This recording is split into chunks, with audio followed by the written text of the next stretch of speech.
হয়ে আজকে এখানে উপনীত। রক্ত আমরা ৭১ সালেও দিয়েছি, কিন্তু ফসল তুলতে পারি নাই। সম্পূর্ণ ফসল আওয়ামী লীগ তুলে নিয়ে গেছে। আমাদের যুদ্ধের রণাঙ্গনের প্রধান সেনাপতি ওসমানী সাহেবকে সেই ভাগ বাটানোতে কিছু দেওয়া হয় নাই। একইভাবে এই জুলাই ফসল আমরা হাতছাড়া করতে রাজি না। এই জন্য আমরা চাইব হাবট পুরনো জঞ্জাল সব আমরা ছুঁড়ে ফেলে দিব। আমাদের দেশ আমাদের মতো করে আমরা সাজাবো। এই দেশ হবে আমজনতার দেশ, সবার সম অধিকার, কোনো বৈষম্য থাকবে না। ধনী দরিদ্রের দূরত্ব কমায় আনতে হবে।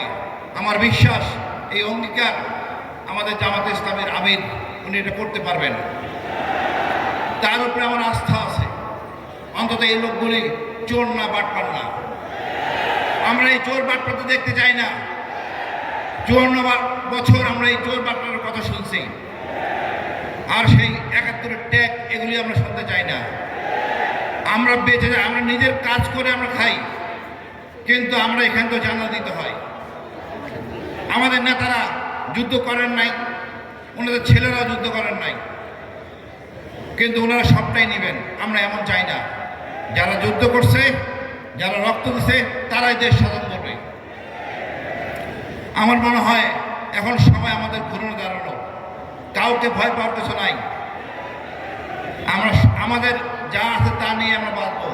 কম হলো একটু কম খাবো, তা আমরা স্বয়ং সম্পূর্ণ হব। কোনোভাবে ভারতের মতো আমরা মাথা নত করবো না। আমরা সোজা হয়ে দাঁড়াবো। ইনশাআল্লাহ আমরা বিজয় হব। আমরা সবাই হাদি হব। আমরা হাদি হয়ে বাঁচতে চাই। আমরা কণ্ঠ যেভাবে আমাদের রোধ করা হয়েছিল আওয়ামী লীগের সময়, সেই জায়গায় আমরা ফিরে যাব না। আপনারা আপনাদের মূল্যবান ভোট নিজ এলাকার সম্মানিত ব্যক্তি, সৎ সাহসী ব্যক্তিকে দেবেন, যাতে আপনার ভোটটা নষ্ট না হয়। আমি মনে করি আগামী দিন আমাদের জনগণের দিন, লুটপাট বাটপাটের দিন শেষ। আপনি আমি কি করব না করব, নেতা যখন সিদ্ধান্ত নিতে না পারে, নিজের জন্য সিদ্ধান্ত নিতে না পারে, জনগণের সিদ্ধান্ত সে নিতে পারে না। আমাদের ওই নেতৃত্ব দরকার যে আমাদের সাথে থাকবে, আমার দেশটাকে সাথে নিয়ে যাবে। আমি এই শুভক্ষণে এই দলের মঙ্গল কামনা করছি। মহান আল্লাহ যেন আমাদের প্রত্যাশা পূরণ করেন। ধন্যবাদ। বাংলাদেশ জিন্দাবাদ।